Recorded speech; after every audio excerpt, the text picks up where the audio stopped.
The howl of the beast echoed through the dense forests, a chilling sound that had become a daily terror. In the mist-covered hills of Gavaudan, France, whispers spread like wildfire. What if this wolf wasn't just a beast, but something darker, something human? The line between man and monster blurred as a creature of unimaginable ferocity stalked the countryside, tearing through villages and sowing chaos. What was this beast? A lone animal driven by instinct, or something far more sinister, an ancient curse, a human lost to the wild? This was a story not just of terror, but of a mystery that would challenge everything the people of Gavaudan believed. The night was colder than usual, with a heavy mist hanging low over the village of Gavaudan, France. The moon, barely visible behind the clouds, cast an eerie glow over the landscape. In the distance, the howl of a wolf echoed through the hills, but this was no ordinary wolf. This was a creature that would soon become the stuff of nightmares, a monster whose legend would endure for centuries to come. What had begun as a series of strange, unexplained deaths would spiral into one of the most terrifying tales of man versus beast in recorded history. The question that haunted everyone in that region was a simple one. What if this wolf wasn't just an animal? What if it was something far darker, something human? In 1764, an insidious terror gripped the Gavaudan province, a series of brutal killings that left the people of France shaking in fear. Over the course of several months, a creature, large and wolf-like, stalked the countryside, attacking anyone it could find. It didn't matter if they were alone or in groups, the beast showed no mercy. At first, it was written off as a rogue wolf, but the manner in which the victims were slaughtered, ripped apart with vicious precision, didn't fit the behavior of an ordinary animal. Stories began to circulate about the creature's size, its unnatural speed, and its ability to disappear without a trace. The killings grew more frequent, and the death toll climbed higher, sending the region into a state of hysteria. People began to whisper in hushed tones that this wasn't just a wild animal, but something far more sinister. Some claimed it was a creature of the night, a beast cursed by some ancient power. Others argued that it was a werewolf, a creature that could shift between man and wolf. The stories took on a life of their own, fueled by fear and the unknown. The idea of werewolves, creatures that could transform from humans into terrifying wolves, wasn't new. It had been around for centuries, woven into the myths and folklore of Europe. But it had never been so real, so immediate. This was a living nightmare. The people of Gavaudan didn't know it yet, but they were on the brink of something much greater than a simple hunting tragedy. The beast that haunted them would leave its mark on history, and its true nature would be a mystery for centuries. What they didn't realize was that they were about to become part of a story that would fuel rumors, provoke investigations, and invite scrutiny from all over the world. As the killings escalated, the response from the French authorities was swift and forceful. King Louis XV himself ordered the best hunters in the land to rid the countryside of the beast. For months, they searched the forests and hills, combing through the dense underbrush, but they never found it. The monster seemed to vanish, only to return and kill again. As the beast continued its terrorizing spree, many people began to wonder if it was even a creature of this world. Some reports spoke of it standing on its hind legs, towering over its victims with a terrifying gaze. This was not the behavior of a typical animal, and it only deepened the mystery. The creature was said to have eyes that glowed like embers, as if it carried with it a fire that could never be extinguished. How could an animal like this exist? Some even whispered that it wasn't an animal at all, but a human, someone cursed or transformed into a monster. The fear surrounding the beast grew, not just because of its savagery, but because it seemed to defy all logic and explanation. And then came the legend, the belief that this beast was more than just an animal. Was it a man transformed into a wolf, or was it something much more terrifying? The idea of the werewolf had existed for centuries, whispered in the corners of European societies and painted into the lore of many ancient cultures. The concept of shape-shifting, of a human transforming into a beast, was something older than recorded history itself. The Greeks spoke of Lycan, a king who had angered the gods and was cursed to turn into a wolf. The Norse had their own tales of men who could take the form of wolves, cursed to live between two worlds. These ancient stories were the foundation upon which the fears of the people of Gavaden were built. In the case of the beast of Gavaden, however, the truth was more elusive. As the killings continued, local authorities had no choice but to confront the possibility that the creature stalking their land wasn't a normal wolf, but something that existed in the space between myth and reality. The French king's huntsmen, led by a man named Jean Chastel, began their search in earnest, and the people of the region held their breath, hoping for an end to the terror. But the more they hunted, the more elusive the creature seemed to be. It was as if the beast was toying with them, appearing when they least expected it, always out of reach. Then, in September 1765, the beast was finally killed. The story that followed would become one of the most debated events in the history of lycanthropy. Jean Chastel, after months of hunting, finally managed to track the creature to a dense thicket. There, he shot it dead with a silver bullet, a weapon that would soon become synonymous with the werewolf myth. The creature was examined, but its true nature remained a mystery. Some claimed it was simply an unusually large wolf, while others argued that it was something far more disturbing, a creature cursed by ancient forces. The official records claimed that the beast was dead, but whispers persisted, and the legend only grew stronger. Was the beast of Gavaden truly a werewolf? Or was it simply the last in a long line of creatures that had been distorted by myth, hysteria, and the primal fear of the unknown? The story of the Gavaden beast has haunted the French imagination for centuries. The legacy of those bloody months in 1764, when fear gripped the land and the shadow of the wolf loomed large, has shaped the way we view werewolves today. It wasn't just a tale of death and terror. It was a story of a society grappling with the boundary between the natural world and the supernatural, between what is known and what lurks in the dark corners of our minds. The beast was more than just an animal. It was a symbol of the fear that lies at the heart of all legends. It was a manifestation of our deepest anxieties, brought to life in a creature that defied all understanding. But was this the end of the tale? The answer, as it turns out, is no. The legend of the werewolf stretches far beyond Gavaden. It's a story that has evolved over the centuries, from ancient myths to modern Hollywood depictions. The fear of the wolf, the primal connection between humans and beasts, has always existed. And in the darkest corners of the world, that fear still lingers today.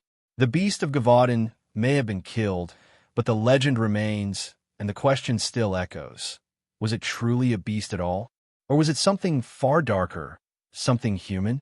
In the end, the mystery of the Gavaden beast is not just a tale of a monster, but a story of the human condition, a reflection of our own fear of the wild, of the unknown, and of the shadowy depths that lie just beyond the reach of civilization.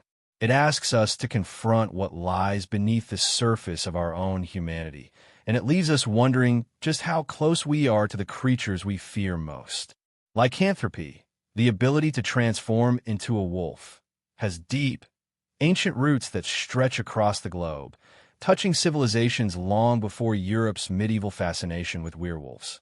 This curse, this mysterious affliction, has been recorded in ancient texts, mythologies, and oral traditions of nearly every culture. Yet, its origins remain clouded in mystery. What makes it so universally appealing, yet so deeply terrifying? And what truths hide behind the folklore of those who walked the earth before us? To understand the origins of lycanthropy, one must first examine the natural connection between humankind and the wolf, which stretches back tens of thousands of years. The wolf, once revered, feared, and even worshipped in ancient cultures, was not just a creature of the wild. It was a symbol, a metaphor, a reflection of the animalistic side of humanity. The wolf's howl echoed in the night as a warning. Its eyes gleamed with a savage intelligence, and its primal power stirred a sense of awe and dread in the hearts of early humans. But it wasn't just the wolf's physical traits that made it such a powerful symbol. It was the wolf's uncanny ability to survive, adapt, and thrive in some of the most hostile environments on Earth. In the earliest records, the connection between humans and wolves was not always one of terror. The wolf was often seen as a companion or even a god. Ancient civilizations, from Mesopotamia to the Norse lands, viewed the wolf as a creature of both wisdom and power. In Sumerian mythology, for instance, the goddess Inanna, often associated with fertility in a natural world, was said to have a wolf as her companion. The Mesopotamians understood the wolf not just as a savage beast, but as a creature linked to divinity, embodying the raw forces of nature that humans both revered and feared. In ancient Greece, tales of werewolves, or lycanthropes, began to take shape in the stories of men who had the ability to transform into wolves. The most famous of these is the tale of King Lycan, whose arrogance and disregard for the gods led to a divine punishment. In one version of the myth, Lycan invited Zeus to his palace and, in a fit of hubris, tried to serve the god a dish made from human flesh. Offended, Zeus cursed Lycan and his sons, transforming them into wolves, a punishment that would bind them to the animalistic nature they had once tried to defy. This myth, and others like it, suggested that lycanthropy was not merely a curse, but a consequence of hubris, pride, and defiance of the gods. The transformation was both a punishment and a loss of humanity, a descent into savagery that stripped away reason, morality, and civilization. The fear and fascination with wolves grew in the centuries that followed. For the Norse, the wolf was a symbol of strength and destruction, as well as an embodiment of chaos.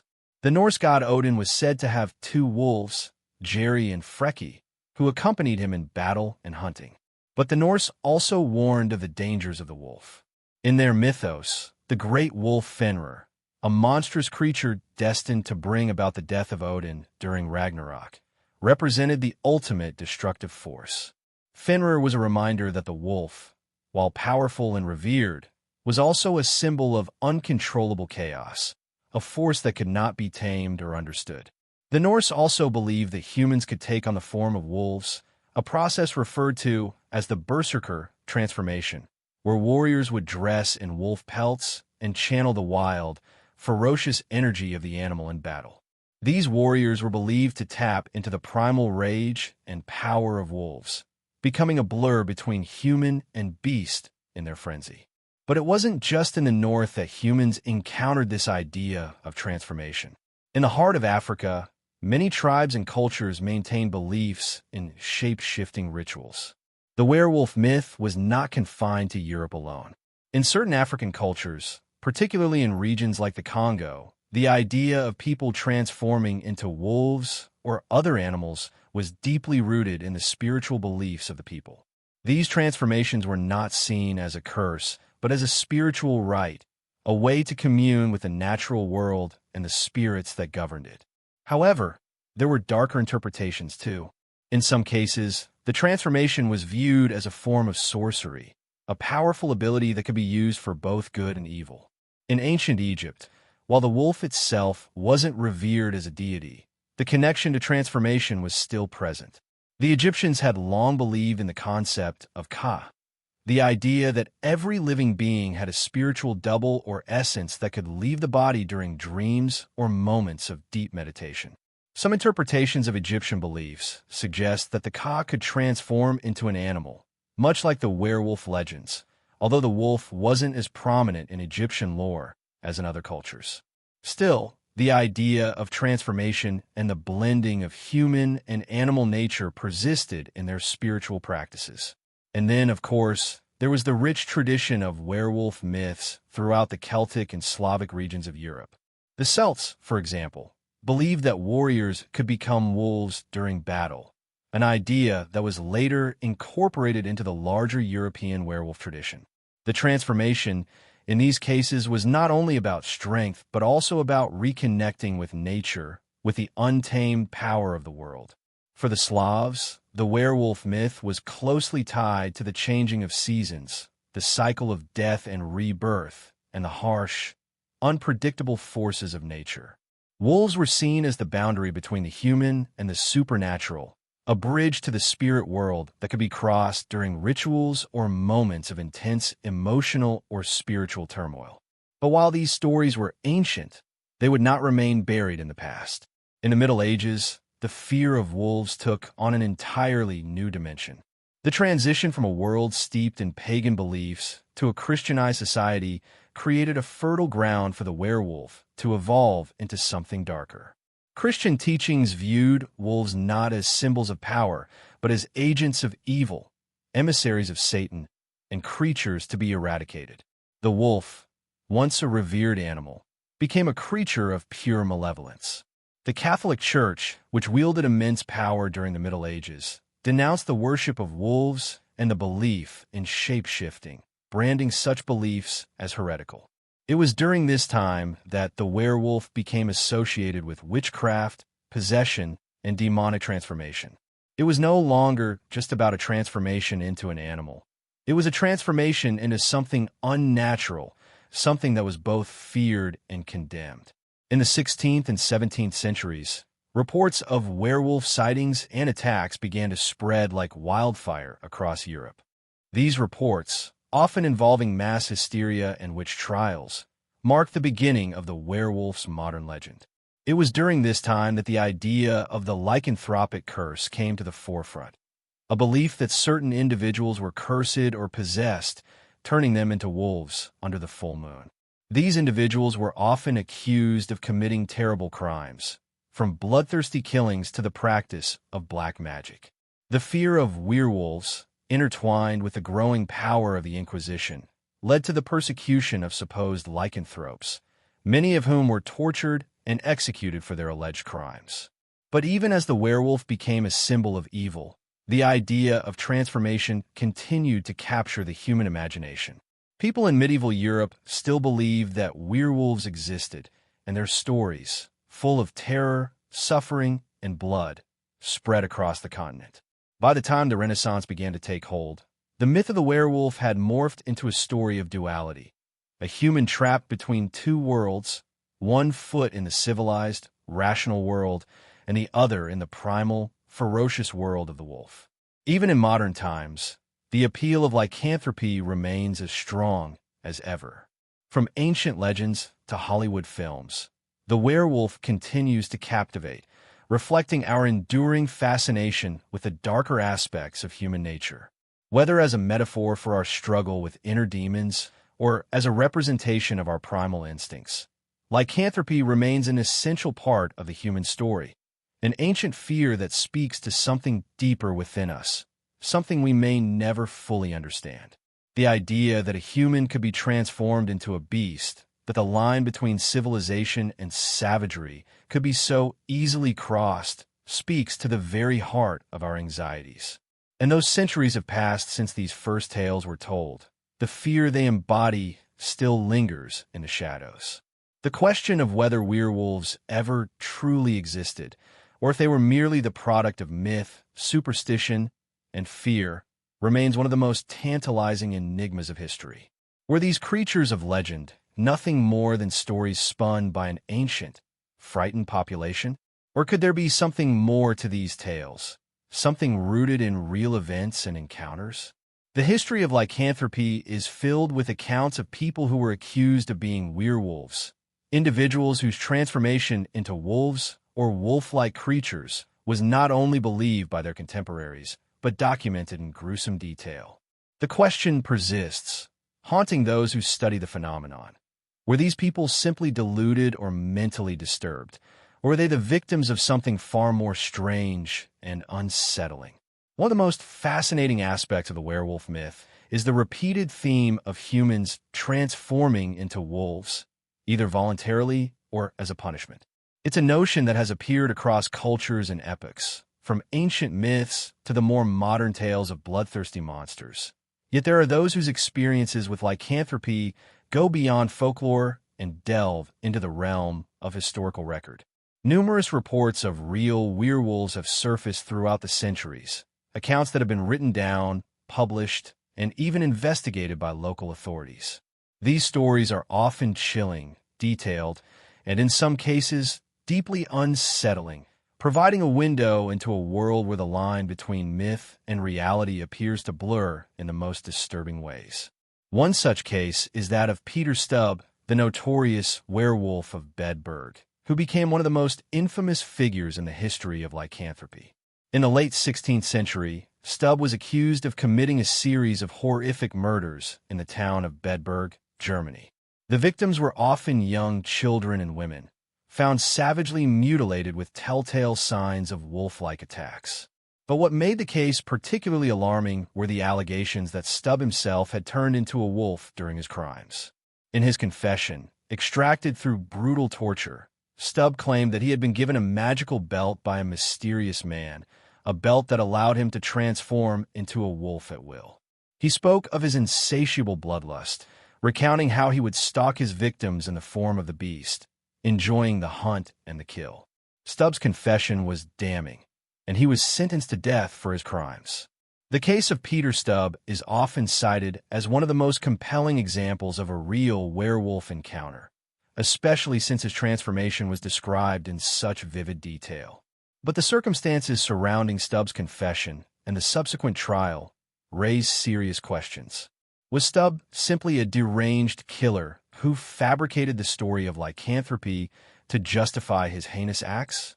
Or was there a deeper, more terrifying truth to his tale? The torture under which his confession was obtained could have easily elicited false confessions, as was common in the medieval period. Many historians have argued that Stubb's supposed werewolf transformation may have been a convenient way to explain his brutal actions, a way to attribute his monstrous behavior to something other than human depravity. Yet, despite the plausibility of this argument, there were many other reports of lycanthropy that were not quite as easily dismissed. In fact, the phenomenon of people transforming into wolves, or being accused of such transformations, was not confined to the isolated case of Peter Stubb. Across Europe, there were numerous trials in which individuals were accused of being werewolves, particularly during the height of the witch hunts in the 16th and 17th centuries. These were not isolated incidents, but a part of a broader social and religious panic that gripped Europe during the period. Much like witches, werewolves were seen as embodiments of evil and an affront to God's natural order. The Church, in particular, played a significant role in fueling the fear of lycanthropy, incorporating the transformation into wolves into their broader narrative of demonic possession. One notable case is that of Gilles Garnier, a French hermit who was accused of being a werewolf after a series of brutal murders. In 1573, Garnier was arrested for the deaths of several children, and during his trial, he confessed to having transformed into a wolf and hunting down his victims in the forest near his home. His confession was disturbingly similar to that of Peter Stubb. Unlike Stubb, Garnier claimed to have been possessed by a powerful urge to kill. In his case, the transformation was not voluntary, but instead a manifestation of a deeper, more uncontrollable evil. Garnier was executed for his crimes, but his case, much like Stubb's, remains shrouded in mystery. Was Garnier a deluded man suffering from mental illness, or was there something darker at play? Beyond the infamous trials of the Middle Ages, there are numerous other accounts of individuals who were accused of being werewolves throughout history. The cases vary in their specifics, but the underlying themes remain constant. These individuals were often outcasts, living on the fringes of society, and their transformations were linked to acts of violence, particularly murders. In many of these cases, the accused were often tortured or coerced into confessing their lycanthropic deeds, leading to questions about the veracity of their stories. However, it is important to note that in some instances, there were witnesses to the alleged transformations, and the descriptions given by these witnesses were often consistent with those found in other werewolf legends. In more recent times, reports of werewolf sightings have been less frequent, but not entirely absent. Some individuals still claim to have encountered werewolves, particularly in rural or isolated areas. These sightings, often reported in the United States, Canada, and Eastern Europe, are typically more modern interpretations of the older legends, but they continue to capture the imagination of those who believe in the possibility of such creatures. These modern werewolf encounters are often described in terms that mirror the traditional descriptions of lycanthropes. Large, wolf-like creatures that stand on two legs, with glowing eyes and an unnatural, terrifying presence. While many dismiss these reports as the product of overactive imaginations or misidentifications of known animals, others believe that they may be linked to the deep, primal fears that have always surrounded wolves. The psychological aspects of lycanthropy also merit consideration. Clinical lycanthropy is a rare but documented psychological condition in which an individual believes they are, or are in the process of becoming, an animal. The condition is most commonly associated with the belief that one is transforming into a wolf, although it can manifest as other animals as well. People with clinical lycanthropy may exhibit behaviors and symptoms consistent with the transformation, including an overwhelming desire to howl, bark, or act in a manner similar to the animal they believe themselves to be. These cases, although extremely rare, highlight the fascinating intersection between belief, mental illness, and the cultural significance of werewolf mythology. Could it be that some of the so-called werewolves of history were simply suffering from a mental condition, believing in their own transformation due to the influence of the powerful werewolf myths that were pervasive in their societies? Despite the psychological explanations, there remains a sense of mystery surrounding the reports of lycanthropy, particularly when viewed through the lens of cultural and historical context. In many ways, the werewolf myth was a way for people to explain the unexplainable, a way to make sense of brutal murders, unexplained phenomena, and the darkness lurking in the human soul. Werewolves, in the eyes of the medieval and early modern European population, were not just monsters of folklore. They were metaphors for the duality of human nature. The werewolf represented the untamed, violent side of humanity, the side that was capable of committing horrendous acts of evil, and the fear of lycanthropy spoke to a deep-seated anxiety about the potential for darkness within every person. The truth about werewolves may never be fully understood. Were they real, or were they simply the product of a world that sought to explain the inexplicable? Were the men and women accused of being werewolves truly transformed into beasts, or were they victims of hysteria, persecution, and mass delusion? Perhaps, as with so many of history's most enduring myths, the answer lies somewhere between fact and fiction. The reality of werewolves is a tangled web of psychological, cultural, and historical forces that continue to shape our understanding of these terrifying creatures to this day. And while the stories of real werewolves may seem fantastical or even absurd, they remain an indelible part of the human story, a reminder of the mysteries that still lurk at the edges of our understanding. The medieval werewolf trials, often regarded as the dark heart of the lycanthropy phenomenon, are a chilling chapter in the history of human fear and superstition. During the 16th and 17th centuries, Europe was rife with witch hunts, inquisitions, and trials that sought to eradicate what the church and the state considered to be evil and heretical. Yet, lurking behind these trials, often overshadowed by accusations of witchcraft and sorcery, was a disturbing number of individuals who were accused of being werewolves, beasts of human form, said to transform at will into wolves and commit terrible acts of violence under the cover of night. The werewolf trials, unlike their witch hunt counterparts, are often overshadowed, but they are no less terrifying and carry with them a weight of tragedy that speaks volumes about the intersection of fear, belief, and the desperate search for answers in a world that seemed to be falling apart. To fully understand the nature of the werewolf trials, one must first consider the cultural and historical backdrop of the time. The 16th century was an age of great upheaval, with the Protestant Reformation challenging the authority of the Catholic Church, the rise of powerful monarchies, and a climate of political and religious paranoia. Fear ran high in a world plagued by disease, war, and famine. In such an environment, anything that seemed unnatural or threatening was often seen as a sign of divine wrath or the presence of dark forces. Wolves, in particular, were seen as symbols of the untamed, a savage force lurking just outside the borders of civilization. And as such, they became a natural metaphor for the fears that haunted humanity during these troubled times.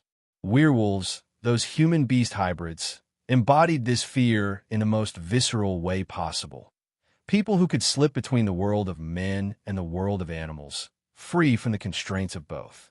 The first werewolf trials can be traced back to the early 1500s, though the most infamous period occurred in the decades that followed, particularly in France, Germany, and Switzerland. In these regions, reports of human wolf transformations, brutal murders, and attacks on livestock were not only frequent, but deeply feared.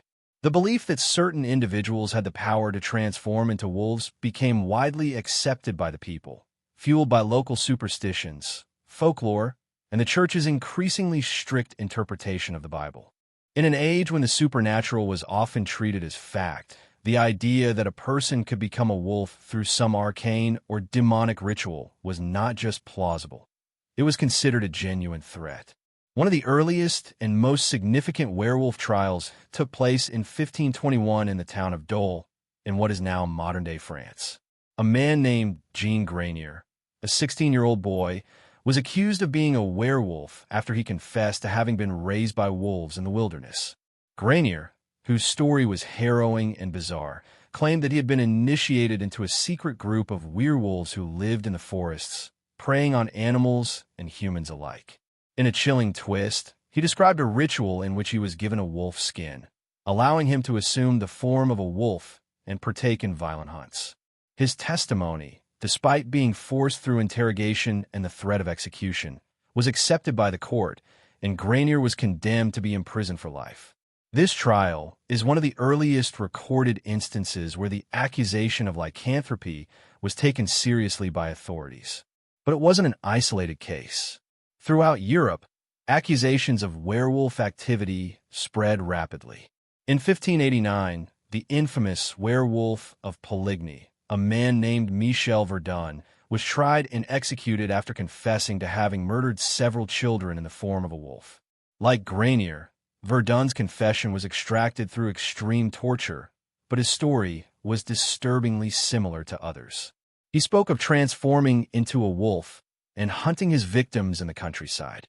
His case, like Grenier's, is one of the most disturbing because it shows how deeply embedded the belief in werewolves had become in the minds of the people, to the point where even the most gruesome murders were explained away as the actions of supernatural forces. The trials took on a ritualistic and almost theatrical quality. In some cases, those accused of lycanthropy were subjected to horrific trials designed to reveal the truth of their supposed transformations. The most notorious of these was the ordeal by fire, in which the accused would be forced to walk over hot coals or hold burning iron to prove their innocence. If they were found to be unscathed, they were often declared innocent. If they were burned or injured, it was seen as proof of their guilt and their unnatural alliance with dark forces. In many cases, these ordeals resulted in the death of the accused, as they were either burned alive or executed by hanging or beheading.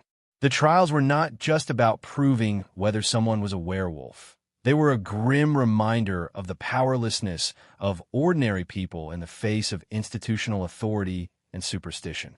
One of the most infamous and chilling series of werewolf trials took place in the small town of Bedburg, Germany, in the late 16th century.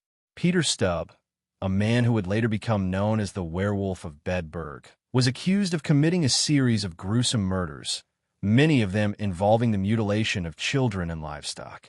Stubb, like many of the other accused werewolves, confessed to being in league with the devil. He claimed that he had been given a magical belt that allowed him to transform into a wolf, and he described the horrors of his bloodthirsty hunts. His confession, though heavily coerced and likely fabricated under torture, was so vivid that it became one of the most infamous werewolf trials in history. Stubb's trial and execution were highly publicized, further cementing the idea of the werewolf as a symbol of demonic evil, a monstrous figure that existed to challenge God's natural order. The case of Peter Stubb represents not just the fear of the supernatural, but also the deep-seated fear of the outsider, of those who lived on the fringes of society. Many of the accused were people who were already marginalized: hermits, beggars, and outcasts, those who lived in poverty or isolation. In a time when the church and the monarchy held immense power, these individuals were easy targets for accusations of witchcraft or lycanthropy. The werewolf trials, in many ways, reflect the social and political tensions of the time. They were an expression of fear and suspicion, a way for people to make sense of the chaos and suffering around them by identifying a scapegoat to blame.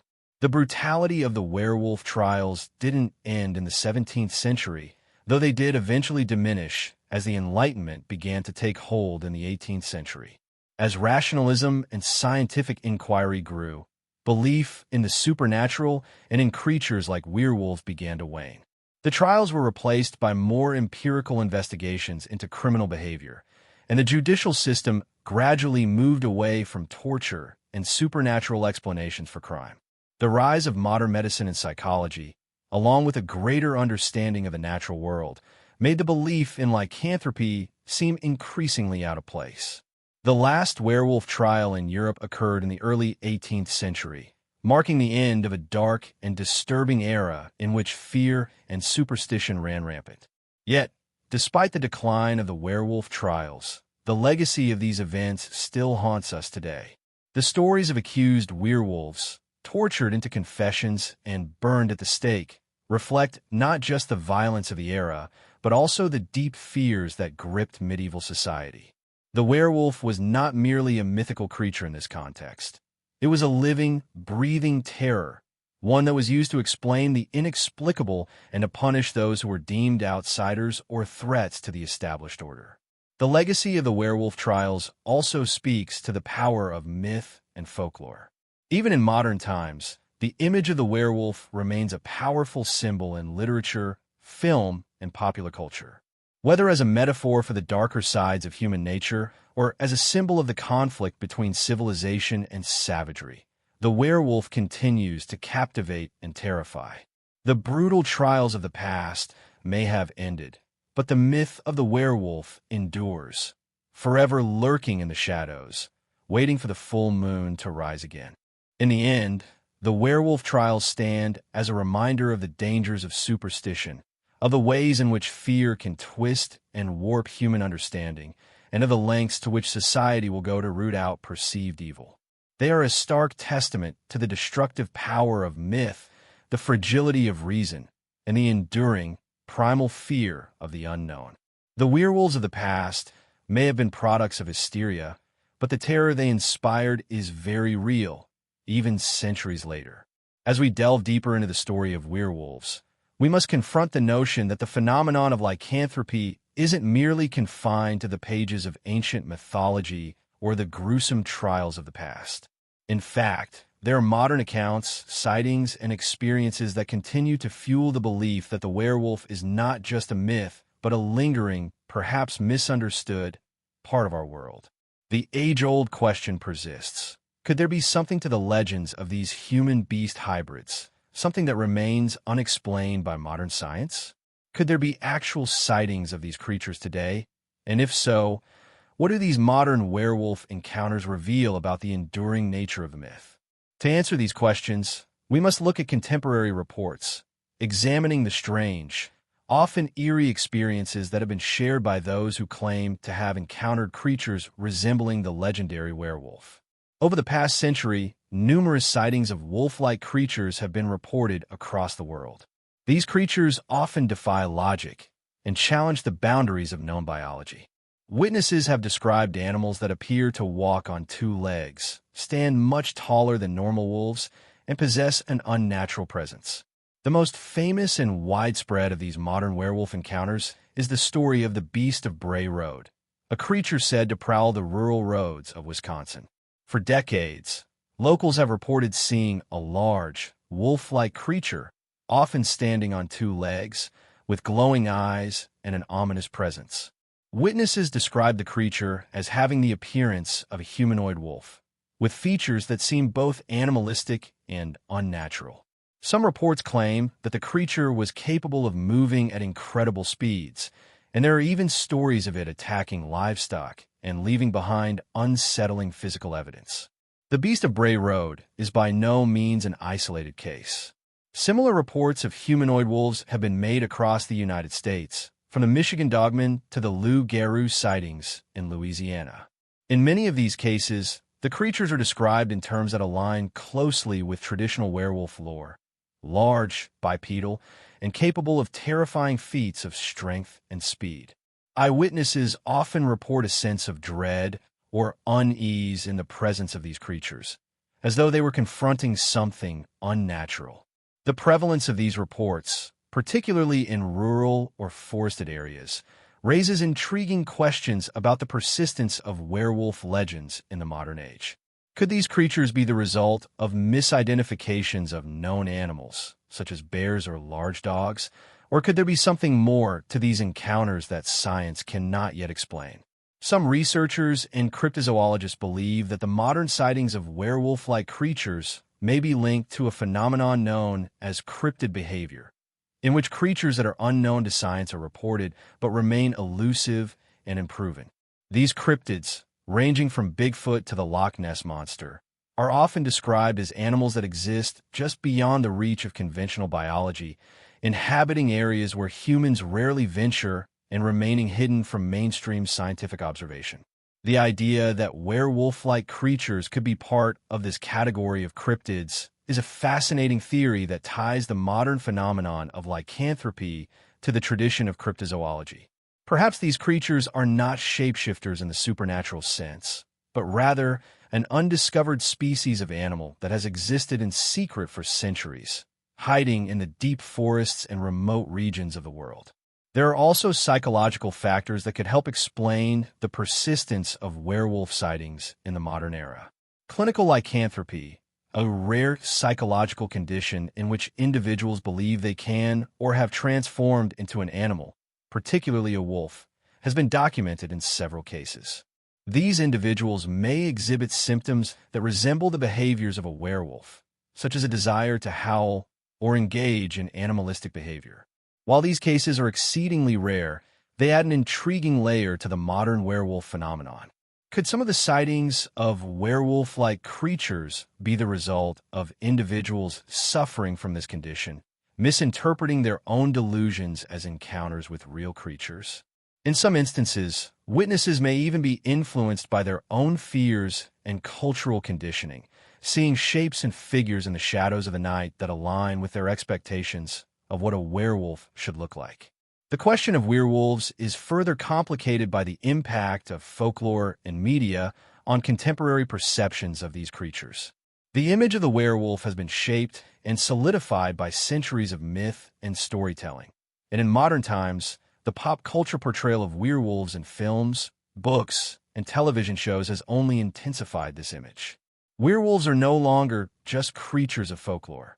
They're now icons of horror, appearing in countless movies and TV series, from the classic Wolfman films of the 1940s to the modern supernatural dramas like Teen Wolf and True Blood. The way werewolves are depicted in these media often blends the ancient myths with contemporary ideas of monsters, creating a new archetype that is both terrifying and strangely appealing. It is possible that the way we envision werewolves today, tall, bipedal, with an insatiable thirst for blood, has been shaped by this ongoing media representation. This image is so deeply ingrained in modern culture that it may influence how people perceive and interpret strange sightings.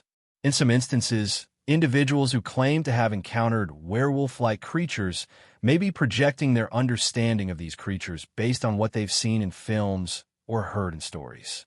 In other words, the very idea of the werewolf, reinforced by media and folklore, may shape the way witnesses interpret their experiences, leading them to conclude that the creature they saw was indeed a werewolf, even if there is another, more natural explanation.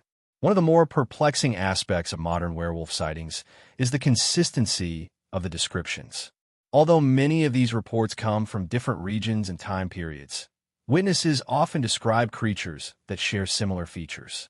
These creatures are typically described as being far larger than ordinary wolves, with broad, muscular frames and glowing eyes. They are often said to have a human-like face or posture, yet retain the ferocity and agility of wolves.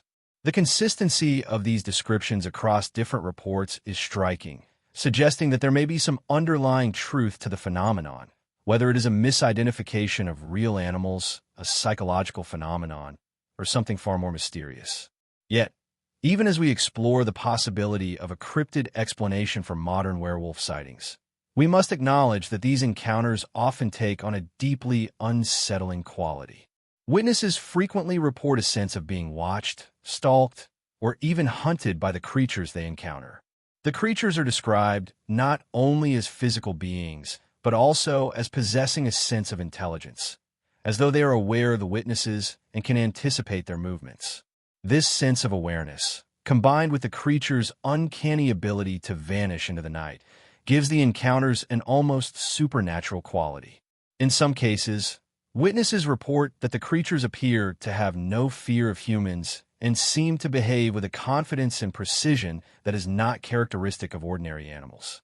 There are also numerous reports of werewolf sightings that seem to occur in patterns, such as sightings around the time of full moons or in areas with a history of supernatural activity.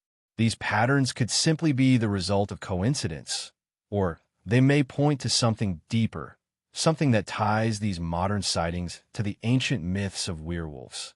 The full moon, for instance, has long been associated with lycanthropy, and the idea that the moon can trigger a transformation into a wolf has persisted for centuries.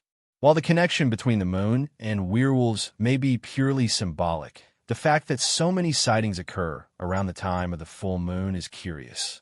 Could it be that there is some kind of psychological or cultural conditioning at play, causing people to be more attuned to strange phenomena when the full moon is visible? What all of this suggests is that the werewolf is not simply a myth that has been relegated to the past. It is a phenomenon that continues to intrigue and captivate people today, both as a symbol of fear and as a mystery that defies explanation. Whether we are encountering cryptids, misidentifications, or psychological conditions, the very concept of the werewolf speaks to something primal in our nature. Our fear of the wild, our fascination with transformation, and our struggle to understand the boundary between man and beast. The idea that something once considered purely mythical could still have a hold on our imaginations is a testament to the enduring power of these ancient legends, and perhaps the mysteries that still lurk in the world around us. The concept of transformation has always been a central theme in the mythology and folklore surrounding werewolves. From the ancient stories of shape-shifting gods and cursed mortals to modern accounts of lycanthropy, the idea that a human being could turn into a wolf taps into some of the most primal aspects of the human psyche. This notion of transformation raises deep and unsettling questions about identity, the nature of humanity, and the forces that lie beyond our understanding. What is it about the idea of turning into a wolf that has captured the imagination of so many cultures across centuries and continents? And perhaps more disturbingly, what might the real-life accounts of transformation tell us about the boundaries between man and beast? Are werewolves simply a product of myth and superstition, or do they reflect something more complex, something that speaks to our fears and desires on a fundamental level? At the heart of the werewolf myth is the concept of duality, the idea that humans possess both a civilized, rational nature and a darker, more primal side. The transformation into a wolf symbolizes a shedding of one's human identity, a complete embrace of the animalistic urges that lurk beneath the surface. Wolves, with their ferocity, intelligence, and untamed nature, have always been regarded as both majestic and terrifying. In many cultures, they are symbols of strength, power, and survival, yet also embodiments of chaos, destruction, and danger. The wolf, as a creature that exists in the borderlands between civilization and the wild, serves as the perfect metaphor for the human struggle to reconcile these two competing aspects of our nature. In ancient mythologies, transformation was often depicted as a punishment, a way for gods or higher powers to strip individuals of their humanity. One of the most well-known examples of this is the story of King Lycaon from Greek mythology. In his hubris, served human flesh to the god Zeus, hoping to deceive him. As punishment for his actions, Zeus transformed Lycaon into a wolf, forever condemning him to live as an animal. This myth reflects a widespread belief in many ancient cultures that shape-shifting was not only a punishment, but a form of moral and spiritual degradation. To be transformed into an animal was to lose one's human dignity, to be cast out of society and into the wilderness. In Norse mythology, the wolf is again central to the theme of transformation. The god Odin had two wolves, Jerry and Freki, who accompanied him in battle and hunting. Yet, the mythological wolf that is most often associated with transformation is Fenrir, the monstrous wolf who is destined to bring about the destruction of the gods during Ragnarok. Fenrir's story reflects a similar theme of a being caught between two worlds, the world of gods and humans, and the wild, untamed world of the animal. In many ways, Fenrir represents the chaotic and destructive side of nature that cannot be controlled or domesticated. He is both a symbol of power and a warning of the dangers of unchecked primal forces. The fear of losing one's humanity through transformation into an animal is not limited to ancient myth. It is a theme that has persisted in many cultures throughout history and remains a significant part of the werewolf legend. The medieval period, in particular, was a time when the fear of shape-shifting was at its height, fueled by religious and social anxieties. During the witch trials and werewolf hunts of the 16th and 17th centuries, people accused of lycanthropy were often believed to have made a pact with the devil or other dark forces, trading their souls for the ability to transform into wolves. This belief reflected the deep-seated fear of the unknown, of losing control over one's own body and mind, and of succumbing to forces that lay beyond human understanding. The idea of transformation as a form of surrender to darker forces can be seen in the trials of many alleged werewolves. During the infamous case of Peter Stubb, the so-called werewolf of Bedburg, Stubb confessed under torture to having made a pact with the devil, which allowed him to transform into a wolf and commit horrific murders. Stubb's case, and many others like it, highlights the deep connection between the werewolf myth and the fear of losing one's soul. The transformation into a wolf was seen not just as a physical change, but as a spiritual corruption, a betrayal of the divine order.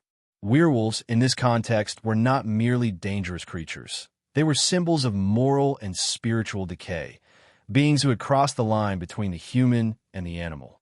But what if this fear of transformation, this dread of losing one's humanity, is more than just a reflection of societal or religious anxieties? What if it speaks to something deeper, something about the nature of humanity itself? The idea of turning into a wolf may also represent an escape, a way of shedding the burdens of civilization and returning to a more primal, instinctual existence. In a world that often feels increasingly alienating, with its endless rules, structures, and expectations, the idea of transforming into a wolf might seem appealing to those who feel trapped or disconnected from their true selves. The wolf represents freedom, the ability to roam wild and untethered, to live by instinct rather than by reason. This duality, the tension between the civilized self and the animalistic, untamed self, has also been explored in modern psychological theory. The Swiss psychiatrist Carl Jung, who explored the concept of the unconscious mind, argued that every human being possesses a shadow side, an aspect of the self that contains all the repressed desires, instincts, and emotions that are pushed into the unconscious mind. According to Jung, the shadow is often projected onto other people or creatures, representing everything that we refuse to acknowledge about ourselves. The werewolf, in this context, is a symbol of the shadow, an embodiment of the repressed, wild aspects of the human psyche. When a person transforms into a wolf, they're not merely taking on the form of an animal. They're allowing their shadow self to emerge, breaking free from the constraints of civilized behavior and embracing their darker nature. Jung's ideas about the shadow are mirrored in the werewolf myths, where transformation into a wolf is often accompanied by a loss of control, a descent into madness or violence. In many accounts, the werewolf is depicted as someone who is not in control of their actions when in their animal form, someone who loses their rational mind and becomes driven purely by instinct. This loss of control is both terrifying and liberating. It represents the release of all the pent-up emotions and desires that are usually suppressed by social norms. For many, this represents the ultimate form of freedom, a break from the constraints of reason and morality, but is also dangerous, as it can lead to destruction and chaos. The tension between the human and the animal, between civilization and wildness, is at the core of the werewolf myth. The werewolf embodies this conflict, representing the fear of what happens when humanity succumbs to its primal urges. It is a story of transformation, not just of the body but of the soul. To become a werewolf is to lose one's identity, to become something other than human, to step away from the structure and order of society and into the chaotic, unpredictable world of the animal. The wolf, as a creature of the wild, represents the primal forces that lie dormant within all of us.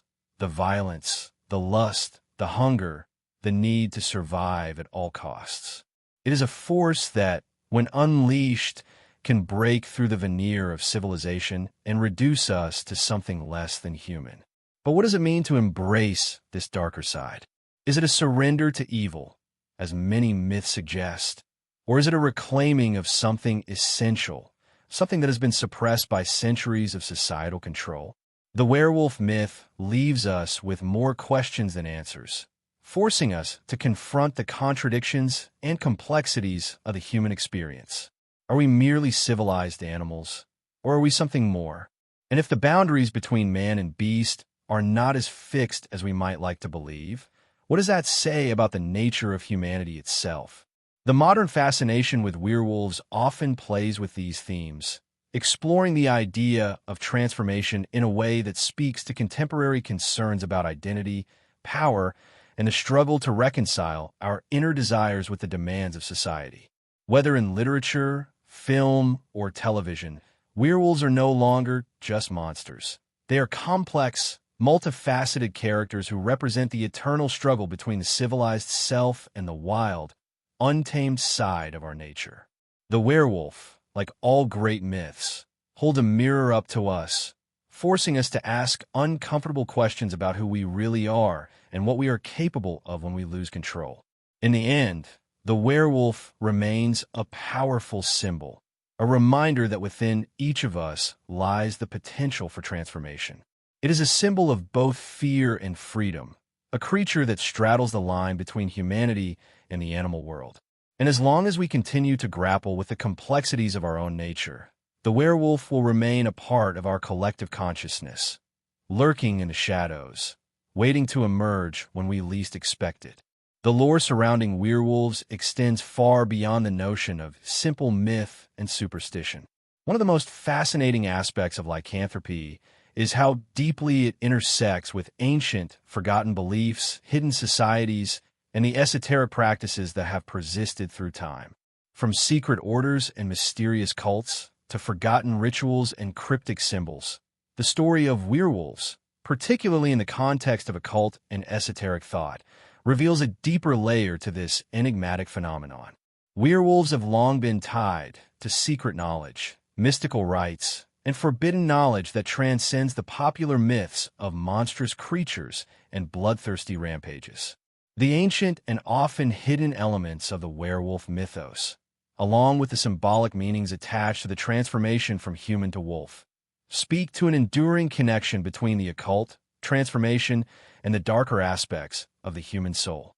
The idea that werewolves are not merely savage creatures of folklore, but are instead deeply intertwined with ancient and occult practices is not a new one.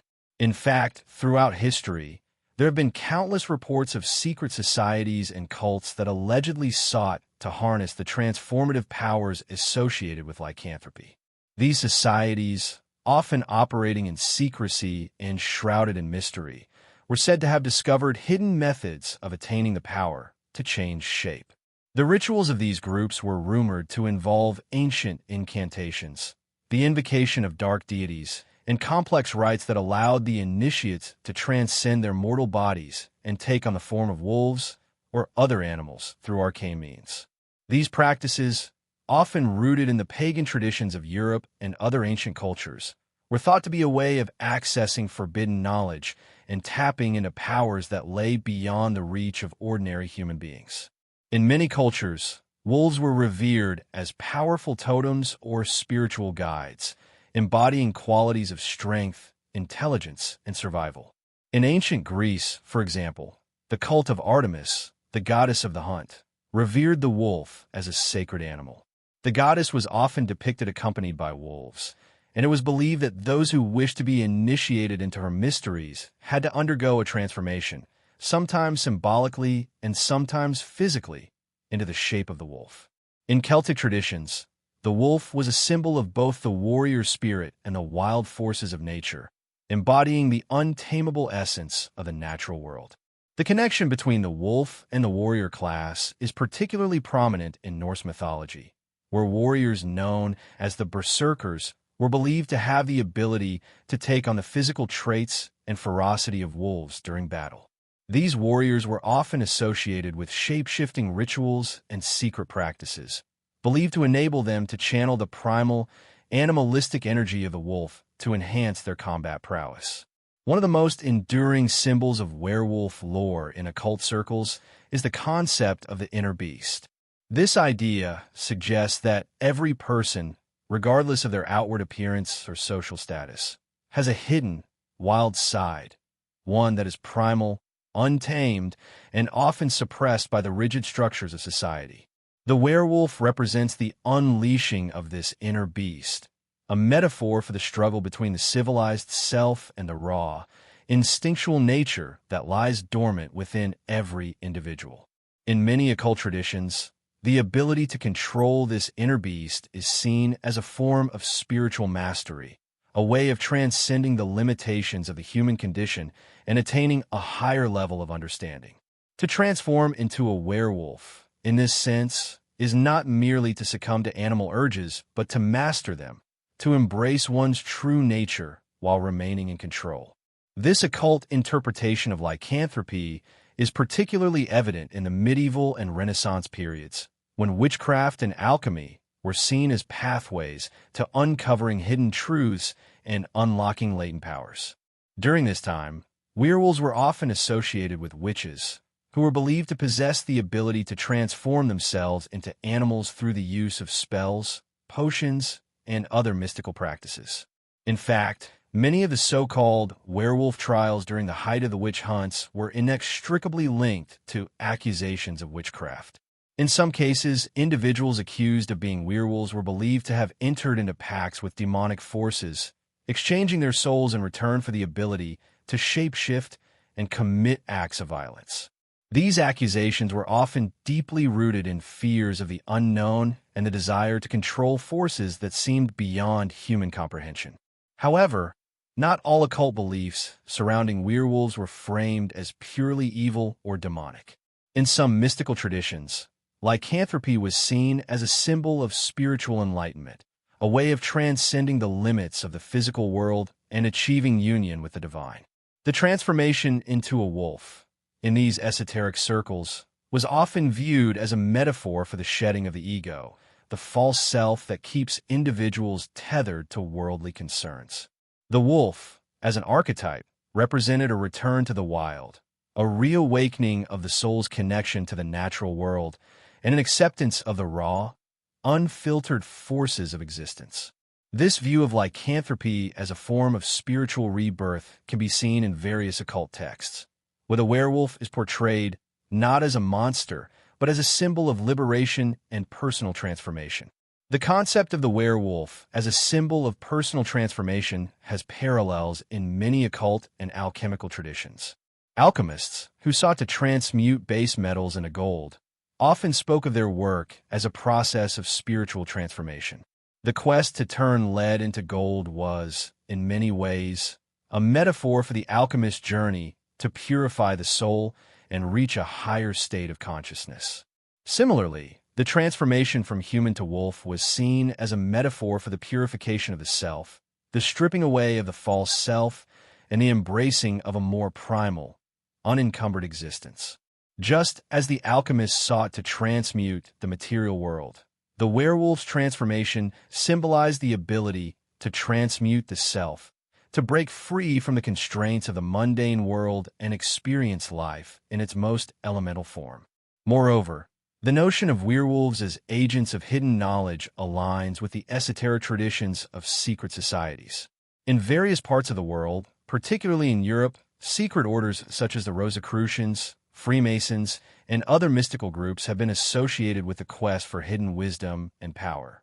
These societies, often operating in the shadows, were believed to possess knowledge that was not available to the general public. Their members were said to be initiated into sacred rites and rituals that allowed them to access hidden realms of understanding. The werewolf, in many occult traditions, was seen as a symbol of initiation into this hidden knowledge.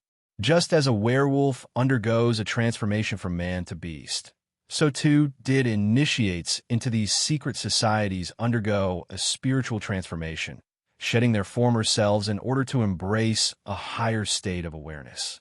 The connection between werewolves and secret societies is further evidenced by the prevalence of wolves in the symbolism of many ancient and occult orders. For instance, the wolf is a central symbol in the mystery schools of ancient Egypt and Greece, where it represented both the power of transformation and the pursuit of secret knowledge. In these traditions, the wolf was associated with deities who were believed to possess the ability to shapeshift and transcend the physical world. The ancient Egyptians, for example, worshipped the god Anubis, who is often depicted with the head of a jackal, a close relative of the wolf. Anubis, as the god of the afterlife, was believed to guide the souls of the deceased through the underworld, a journey that symbolized the transformation of the soul from one state of existence to another. Similarly, the wolf was an important symbol in the mystery schools of ancient Greece, particularly in the cult of Apollo, where it was associated with the pursuit of divine wisdom and the transcendence of the physical body. In more recent times, the werewolf has continued to hold a place of significance within various occult and esoteric traditions. The 19th and 20th centuries saw a resurgence of interest in the occult, with figures such as Aleister Crowley, the founder of Thelema, and other mystics drawing on werewolf symbolism to explore themes of personal transformation, the shedding of the ego, and the embrace of the wild, untamed aspects of the self. Crowley, in particular, was fascinated by the idea of the werewolf as a symbol of liberation, viewing the transformation from human to animal as a way to break free from societal constraints and embrace the true nature of the individual. In his writings, Crowley often spoke of the importance of breaking down the barriers between the conscious and unconscious mind, a process that could be symbolized by the primal, instinctual nature of the wolf. The connection between werewolves and occult traditions is not just a matter of historical interest. It speaks to a deeper, more enduring fascination with the mysteries of the human soul and the forces that shape our existence. Whether viewed as symbols of spiritual transformation, embodiments of the darker aspects of the self, or agents of hidden knowledge, werewolves continue to captivate the imagination. The ancient associations between lycanthropy and secret rites, hidden wisdom, and mystical transformation suggest that the werewolf myth is more than just a story about monstrous creatures. It is a reflection of the human desire to explore the boundaries between man and animal, civilization and wilderness, the known and the unknown. In this sense, the werewolf remains a powerful and enduring symbol of the journey into the depths of the human experience, a journey that is as old as humanity itself and as mysterious as the full moon on a dark, silent night. The role of werewolves in popular culture has evolved in fascinating ways over the centuries, reflecting the changing concerns, fears, and desires of societies throughout history. While the werewolf myth originated in ancient and medieval folklore, the modern representation of these creatures has taken on a life of its own, often shedding their monstrous origins and transforming into more complex, even sympathetic characters. In contemporary literature, film, and television, werewolves have become icons that straddle the boundary between horror and heroism, embodying the struggle between the human and animal sides of the psyche. The modern werewolf is not just a mindless, bloodthirsty beast. Rather, it is often portrayed as a tragic figure, struggling with its dual identity and the complexities of its nature. This shift from a purely terrifying monster to a nuanced character reflects broader changes in society's attitudes toward the animalistic and the monstrous, as well as the desire to explore the boundaries between human and non-human existence. The evolution of the werewolf in modern culture can be traced through a series of key moments in literature and cinema. One of the earliest and most significant transformations of the werewolf archetype came with the publication of The Werewolf by the English author Richard Matheson in 1951. This story, part of the larger body of science fiction and horror literature, portrayed werewolves not as the terrifying creatures of ancient myth, but as tragic, misunderstood beings cursed with an uncontrollable need to transform into wolves. Matheson's work marked a shift in how werewolves were portrayed, introducing the idea that they were not simply evil creatures, but beings struggling with their own inner turmoil and humanity. The werewolf became a symbol of the duality of human nature, its capacity for both savagery and compassion, and its inherent vulnerability to darker instincts. This exploration of the werewolf as a victim of its own nature was a precursor to the way the creature would later be explored in films and television. The next major milestone in the werewolf's cultural evolution came with the release of the 1941 film The Wolf Man, starring Lon Chaney Jr. This movie, which remains one of the most influential works in the Universal Monsters canon, cemented the werewolf's place in popular horror. In The Wolf Man, the werewolf is portrayed not as a supernatural creature with malevolent intent, but as a man cursed with the ability to transform into a wolf under the full moon. The film emphasized the tragic nature of the werewolf's condition, depicting the transformation as a curse that stripped the character of his agency and led him to commit horrific acts against his will. Unlike the more traditional werewolves of folklore, which were often depicted as malicious and violent, the werewolf in The Wolf Man is a victim of fate, an individual trapped by an uncontrollable, monstrous side of his personality. This shift toward portraying the werewolf as a tragic figure added a layer of complexity to the character, setting the stage for future portrayals of lycanthropy as a metaphor for the human struggle with inner darkness. As horror films continued to develop, so too did the portrayal of werewolves. The 1981 film An American Werewolf in London introduced a new approach to the werewolf mythos, combining horror with dark comedy and a focus on special effects. The film's depiction of the transformation scene is still regarded as one of the most iconic and disturbing moments in horror cinema. In addition to its groundbreaking visual effects, An American Werewolf in London explored the psychological impact of lycanthropy on its protagonist, portraying the transformation as a physical and emotional ordeal. The film added another layer to the werewolf myth by showing the creature as a tortured soul who struggles to control its violent tendencies. The tragic nature of the werewolf character is further explored through the character's interactions with his friends and family, who are forced to witness his descent into madness as the full moon approaches.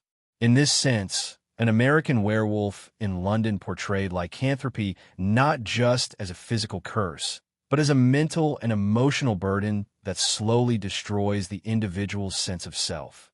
This theme of internal conflict and personal tragedy became even more pronounced in the 1990s with the rise of television shows and films that focused on werewolves as complex, multidimensional characters. One of the most significant developments in the portrayal of werewolves in popular culture came with the success of the television series Buffy the Vampire Slayer, which ran from 1997 to 2003. The character of Oz, played by Seth Green, was introduced as a high school student who transforms into a werewolf during the full moon. While Oz's condition is initially treated as a curse, the series gradually develops his character, showing his struggle to maintain his humanity while grappling with the wolf side of his nature. In contrast to earlier portrayals of werewolves as purely monstrous, Oz is depicted as an empathetic, morally complex character who must confront his own inner darkness while still striving to do good. This portrayal helps shift the cultural understanding of werewolves from simple villains to tragic antiheroes who wrestle with their own duality. This shift in the portrayal of werewolves as sympathetic or heroic figures continued into the 21st century, with films like Underworld and Twilight further complicating the narrative surrounding lycanthropy.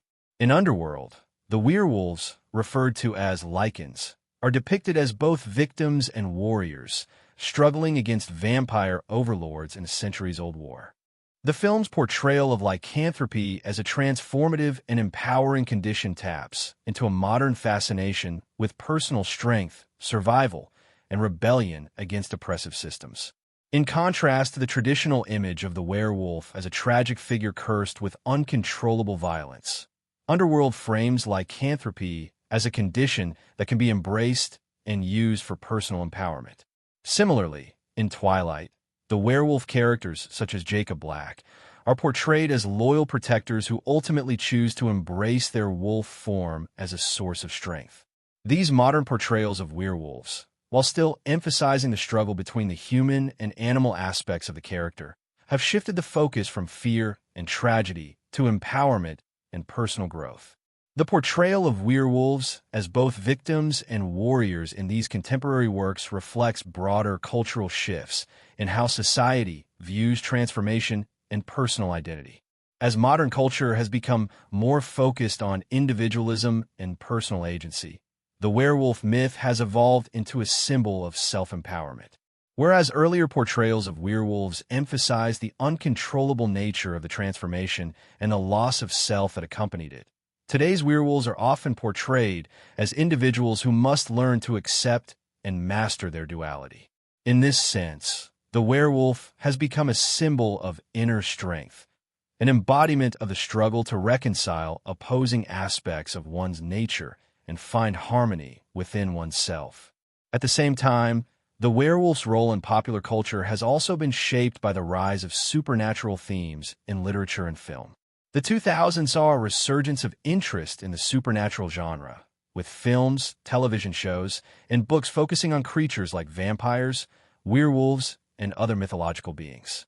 The werewolf, as a creature that embodies both the human and the animal, became a perfect symbol for exploring the boundaries between civilization and the untamed. In this context, the werewolf has come to represent not just the fear of losing control, but the desire to embrace and harness one's animalistic instincts. This duality, the tension between human civilization and primal nature, has become a central theme in many of today's most popular supernatural stories.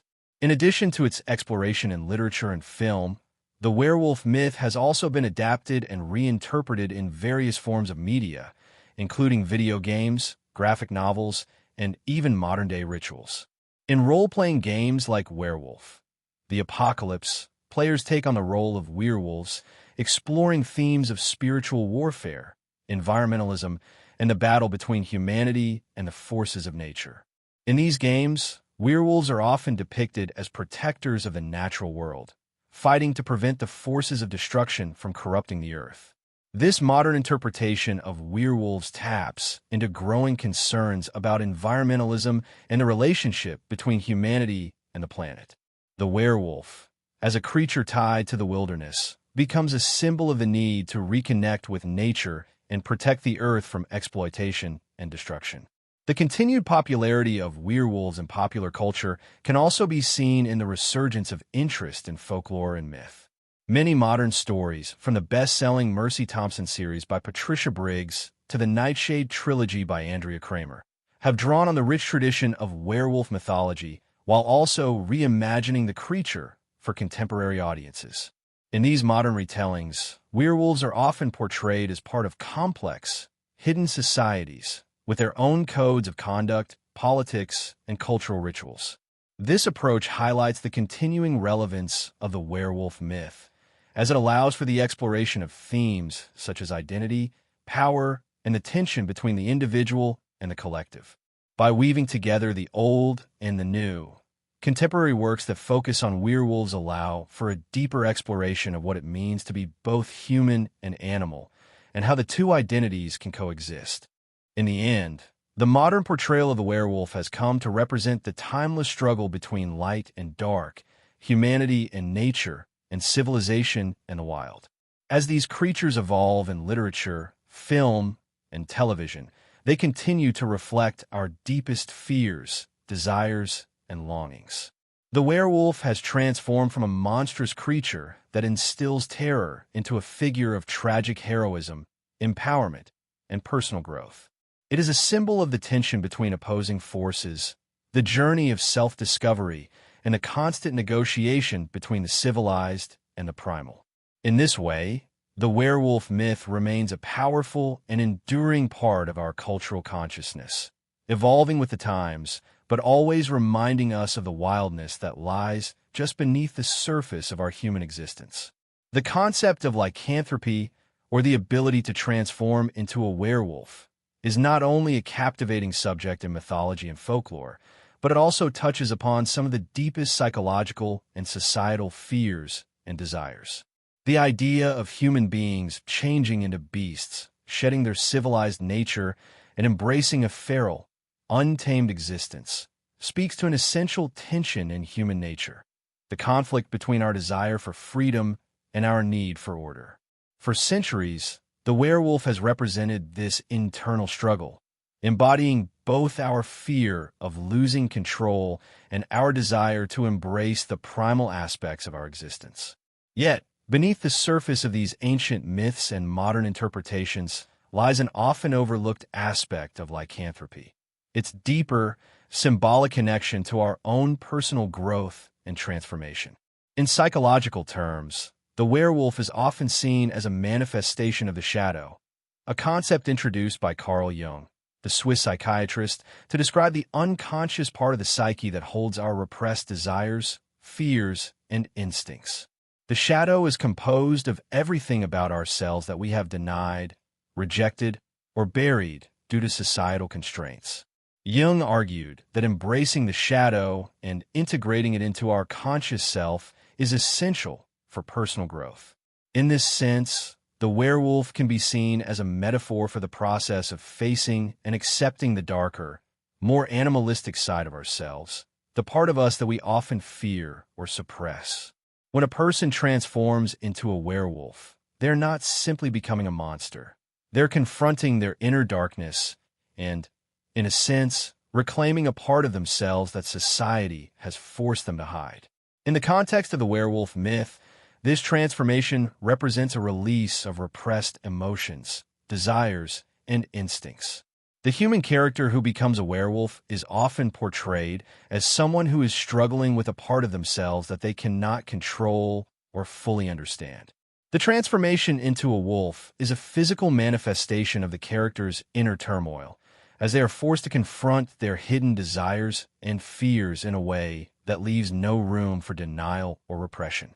This aspect of the werewolf myth suggests that transformation, while often painful and violent, can also be a form of liberation, a way to shed the constraints of the civilized self and embrace a more authentic, untamed version of existence. This connection between the werewolf and psychological transformation resonates with the universal human experience of trying to reconcile the conflicting forces within ourselves, seeking to integrate the wild and the civilized, the animal and the human. The werewolf, as a symbol of transformation, is not confined to the realm of mythology or psychological theory.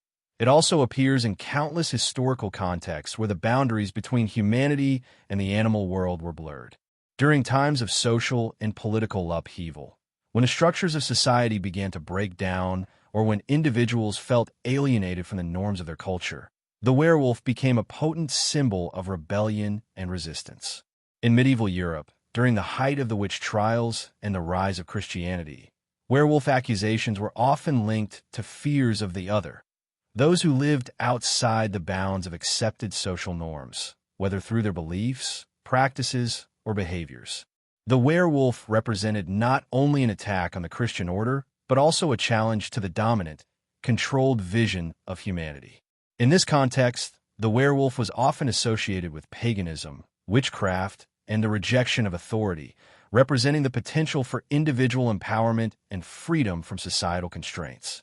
This cultural fear of the werewolf during the medieval period can also be seen in the widespread belief that those accused of lycanthropy had made pacts with the devil, exchanging their souls for the ability to transform into wolves.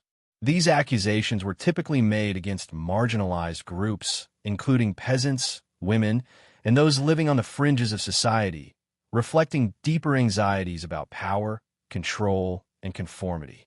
The werewolf, in this case, became a symbol of chaos, an uncontrollable force that threatened the social order by breaking down the boundaries between human and animal, good and evil, and the sacred and the profane. This tension between the human and the beast, the ordered and the wild, is at the heart of the werewolf myth, and it reflects the ongoing struggle for identity and autonomy that exists in every society. The theme of transformation and the struggle for selfhood is equally present in modern interpretations of werewolves, where the creatures are often portrayed as characters caught between their human and animal identities, struggling to come to terms with the violent urges and desires that lurk beneath the surface. In contemporary depictions, particularly in literature, film, and television, the werewolf is frequently portrayed as a tragic figure, torn between two worlds: the rational, controlled world of human society and the wild, unpredictable world of the wolf. This duality is most famously explored in works like The Wolfman, 1941, and An American Werewolf in London, 1981, where the protagonist is cursed with a transformation and must grapple with the consequences of his actions when he loses control.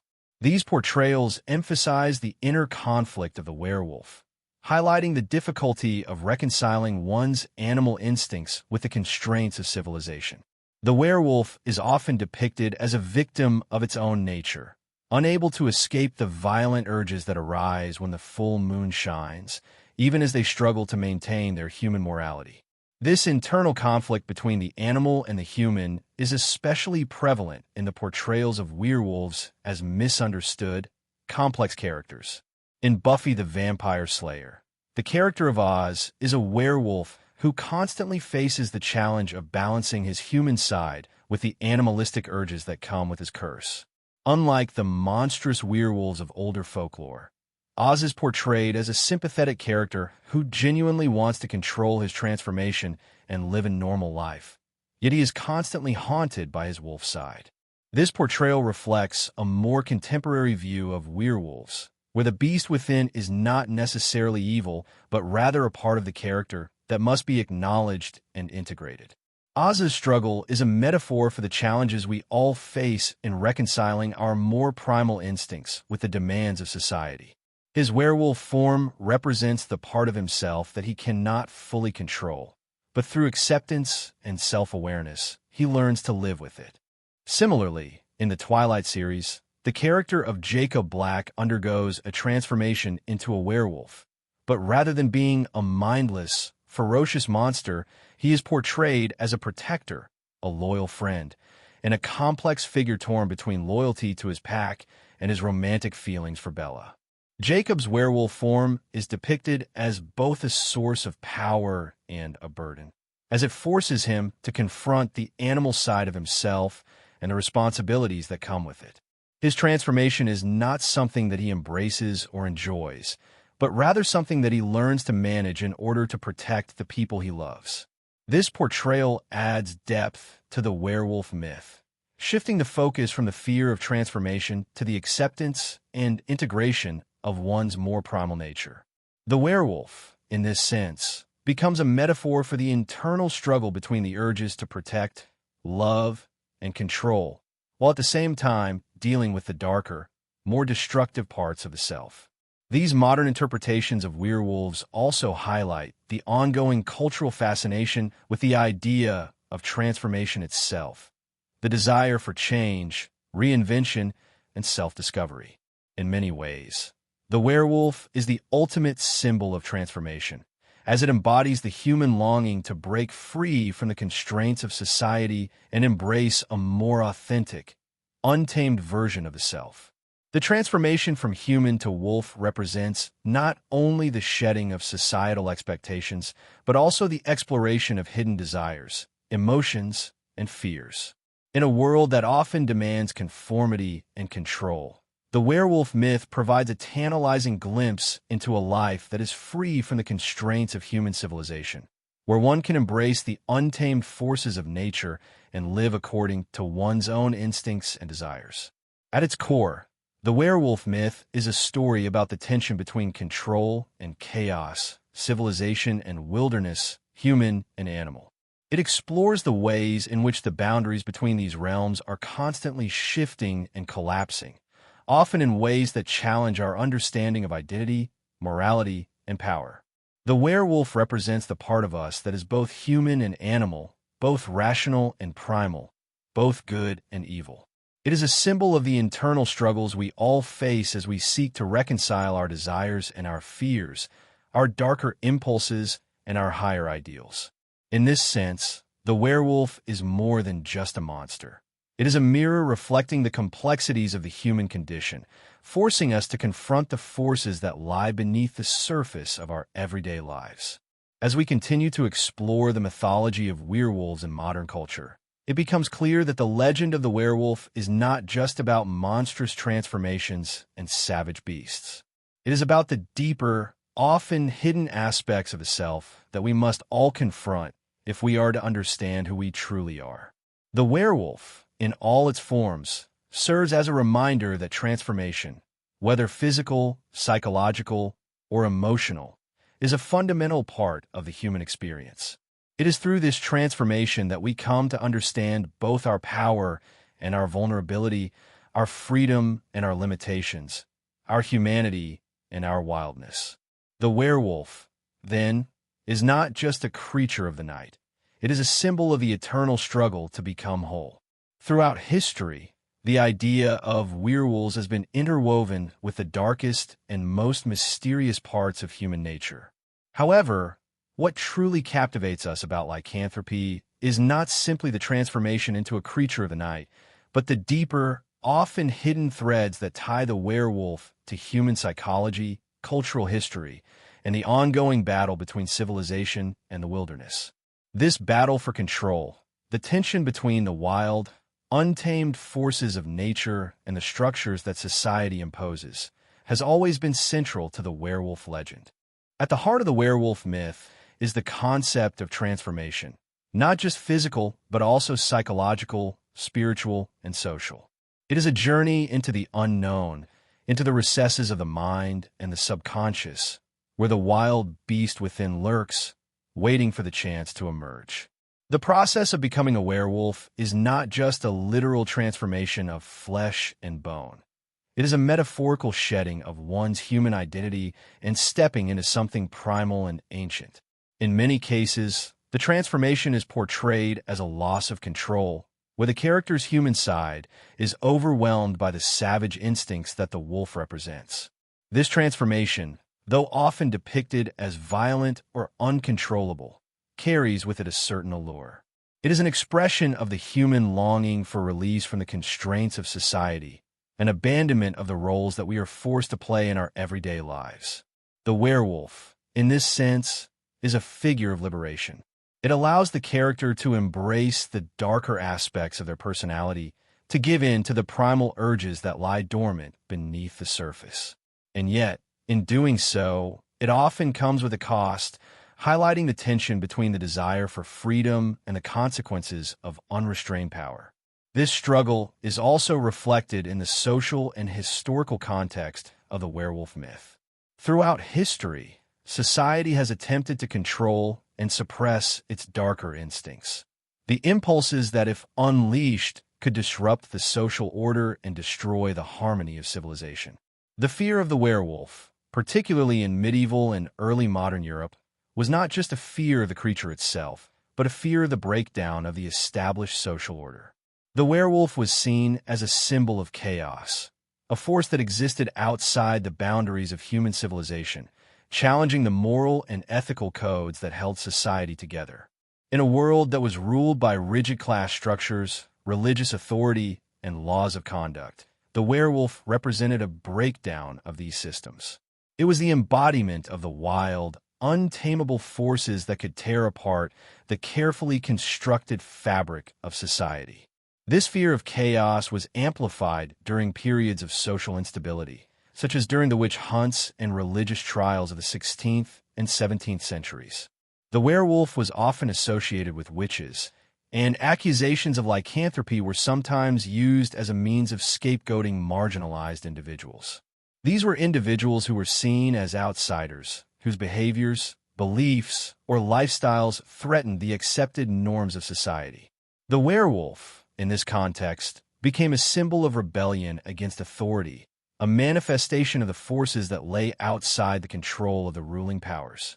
In some cases, accusations of werewolf behavior were leveled against those who were believed to be in league with the devil, representing a rejection of the divine order and a surrender to the forces of darkness. However, not all representations of the werewolf were negative, nor were they always tied to religious or political fears. The werewolf myth also reflects deeper psychological and existential questions about identity, power, and transformation. In the werewolf, we find a creature that is both human and animal, civilized and wild. This duality, the constant tension between the rational mind and the instinctual body, speaks to the inner conflict that exists within all of us. The werewolf's struggle to reconcile these opposing aspects of itself is mirrored in the human condition. Just as the werewolf is torn between its human side and its animal side, so too are we often caught between our desire for reason, order, and control, and the raw, untamed forces that drive our deepest desires and instincts.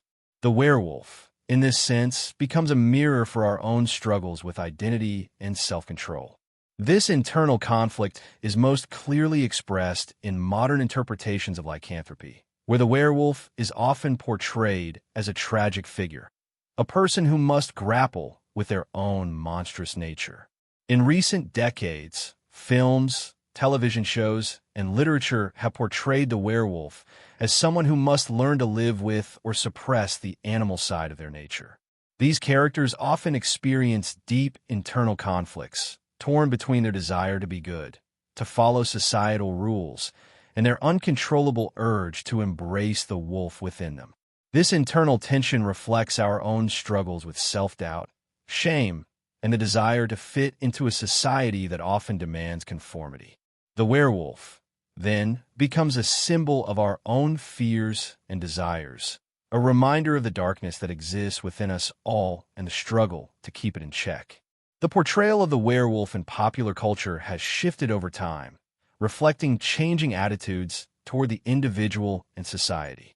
In earlier works of horror, the werewolf was often depicted as a mindless, bloodthirsty monster, driven by the need to kill and destroy. These early representations focused on the fear of the beast, the terror of losing control and becoming something other than human. Over time, however, the werewolf began to be portrayed in a more nuanced way. In more recent works, the werewolf has been presented as a more sympathetic character, struggling with its transformation and seeking to reconcile its human and animal sides. This shift in portrayal reflects a broader cultural shift in how we view the individual and the tension between personal freedom and social responsibility. One of the reasons for this shift is the increasing focus on personal identity and autonomy in modern culture. As societies have become more individualistic, the struggle to reconcile one's inner desires with the expectations of society has become a central theme in popular media. The werewolf, with its dual nature and internal conflict, is the perfect symbol of this struggle. In films like The Wolfman, 2010, and An American Werewolf in London, 1981, the werewolf is portrayed as someone who is forced to confront their darker, more animalistic side, and in doing so, must come to terms with their own identity. The werewolf, in this sense, is not just a monster to be feared, but a complex character who must navigate the complexities of selfhood and societal expectations. This exploration of the human psyche is also present in the portrayal of werewolves as a metaphor for personal transformation. The idea of transformation, both physical and psychological, is central to the werewolf myth. The transformation into a wolf is not just a literal change in form, but also a symbolic representation of the process of self-discovery and growth. In many stories, the character's transformation into a werewolf is a journey into the unconscious, a process of confronting their deepest fears, desires, and unresolved emotions. The wolf, as a symbol of the wild, represents the untamed forces of the psyche that have been suppressed or ignored, and the process of becoming a werewolf is a way of embracing and integrating these parts of the self.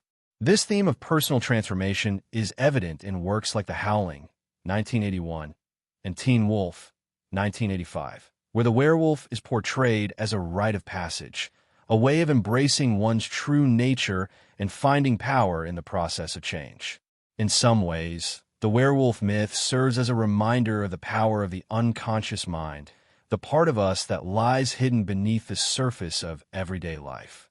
The werewolf is a symbol of the raw, untamed energy that resides within us all, and the transformation into a wolf represents the release of that energy from the confines of society's rules and expectations. This symbolic aspect of lycanthropy speaks to the ongoing human desire for personal freedom and self-empowerment. Just as the werewolf sheds its human skin to become a wolf, so too do we yearn to break free from the roles and identities that society imposes on us, to embrace our true selves, and to live authentically. This desire for freedom and self-expression is central to the appeal of the werewolf in modern culture. In many ways, the werewolf has become a symbol of rebellion, particularly against the constraints of modern society. In a world that often values conformity over individuality, the werewolf represents the power of self-determination, the ability to embrace one's true nature without fear of judgment or rejection. The werewolf's journey is one of self-discovery and empowerment, and it is this journey that resonates with contemporary audiences. In films like Underworld, 2003, and Twilight, 2008, werewolves are portrayed as individuals who embrace their animal side as a source of strength, using their powers to protect and defend those they love. These modern werewolves, far from being mindless monsters, are complex, multidimensional characters who struggle with their dual nature but ultimately find strength in it. Ultimately, the werewolf is a symbol of the tension between order and chaos, civilization and wilderness, human and animal. It represents the eternal struggle to balance the forces within us all, the rational mind and the untamed body, the desire for control and the need for release. As we continue to explore the werewolf myth in modern media, we are reminded of the timeless nature of this conflict and of the powerful pull of the wild that lies just beneath the surface of our everyday lives. The werewolf may be a creature of the night, but it is also a reflection of the human condition, a reminder that we are all, in some ways, creatures of both the civilized and the primal world. The fear and fascination surrounding werewolves have not only been confined to folklore or fiction, they have also played a significant role in the development of various cultural, religious, and societal norms. For centuries, the legend of the werewolf has been entangled with the moral frameworks that societies have created to govern human behavior. The werewolf, as a creature that symbolizes the untamed forces within human nature, has often served as a metaphor for the boundaries between what is acceptable and what is not, between the civilized and the savage. This duality, the coexistence of the human and the animal, has fueled societal fears and anxieties about the loss of control and the inevitable breakdown of social order. But it is also a potent reminder of the complexity of the human psyche and the ongoing struggle to contain the darker, more primal urges that lie dormant in all of us. The werewolf myth has often been employed as a tool for social control. Throughout history, the figure of the werewolf has been used to regulate behavior, to reinforce norms, and to stigmatize those who exist on the margins of society. In medieval and early modern Europe, when the fear of witchcraft and heresy ran high, werewolf accusations were frequently leveled against individuals who were perceived as threatening the established order. The werewolf, with its capacity for uncontrollable violence and its connection to the supernatural, was a perfect scapegoat for social anxieties. In times of political and religious upheaval, when the boundaries of social and moral conduct were being challenged, the werewolf represented the fear of chaos, the breakdown of societal structures, and the loss of individual agency. The historical fear of werewolves was often linked to the belief in witches and the practice of witchcraft. During the height of the witch hunts in Europe, many people believed that witches had the ability to transform into animals, particularly wolves. This belief was rooted in a long-standing connection between the figure of the werewolf and the idea of forbidden knowledge, secret powers, and the rejection of divine authority.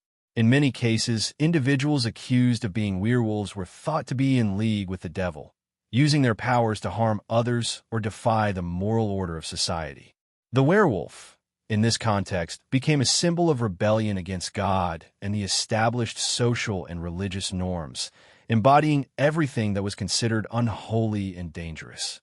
The accusations of lycanthropy, like those of witchcraft, were often used as a way to eliminate perceived threats to the social fabric, whether those threats were political, religious, or moral. This connection between werewolves and witchcraft was not unique to Europe.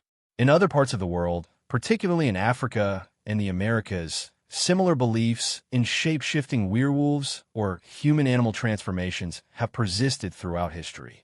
These myths were often tied to indigenous spiritual practices and the belief in the power of shamans or spiritual leaders to transform into animals in order to gain knowledge or power.